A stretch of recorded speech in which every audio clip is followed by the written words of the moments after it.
पुण्यातल्या जंगली महाराज रस्त्यावरती रंगलेल्या चोर पोलीस प्रकरणात एक मोठी अपडेट समोर आली आहे। पोलिसांच्या हाती अजिबात यश लागलेलं नाही।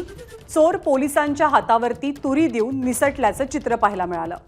काल रात्री 9:30 वाजल्यापासून ते साधारणतः 12:30 वाजेपर्यंत म्हणजे जवळपास 3 तास महानगरपालिकेचे सुरक्षा रक्षक, पोलीस आणि अग्निशमन दलानं या चोरट्यांचा शोध घेण्याचा प्रयत्न केला।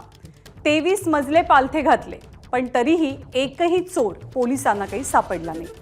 साधारणतः 2 ते 4 जण वाहनतळामध्ये शिरले होते, पण मग ते नेमके पळाले कुठून याचा आता शोध घेतला जातोय, अशी माहिती महानगरपालिकेच्या सुरक्षा रक्षकांकडून देण्यात आली आहे। इथून पुढे या वाहनतळावरती कायमच महानगरपालिकेच्या अधिकाऱ्यांचा बंदोबस्त असेल। शिवानी पांढरे आपल्या सोबत आहेत। शिवानी, नेमकी घटना काय घडली आणि चोरट्यांना शोधण्यात अपयश कसं आलं? साधारण बघायला गेलं तर काल दुपारी 2:30च्या दरम्यान ही सगळी घटना समोर आली होती। 7:30 पर्यंत सगळेजण तिथे जमले होते, सगळेजण शोध घेत होते।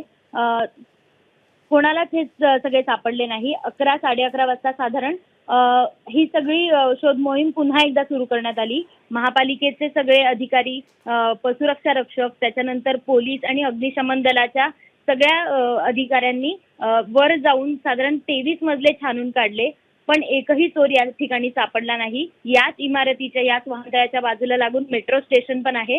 हे चोर या मेट्रो स्टेशनच्या तिकडनं जर कुठला रस्ता असेल तर तिथून पळून गेल्याची साधारण शक्यता आत्ता वर्तवण्यात येते। मात्र पोलिसांना, अग्निशमन दलाच्या सुरक्षा रक्षकांना आणि अर्थातच महापालिकेच्या सुरक्षा रक्षकांना हे चोर अजूनही सापडले नाहीये।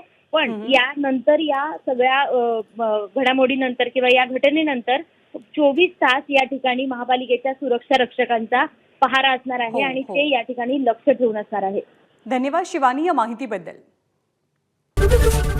एबीपी माझा, उघडा डोळे बघा नीट।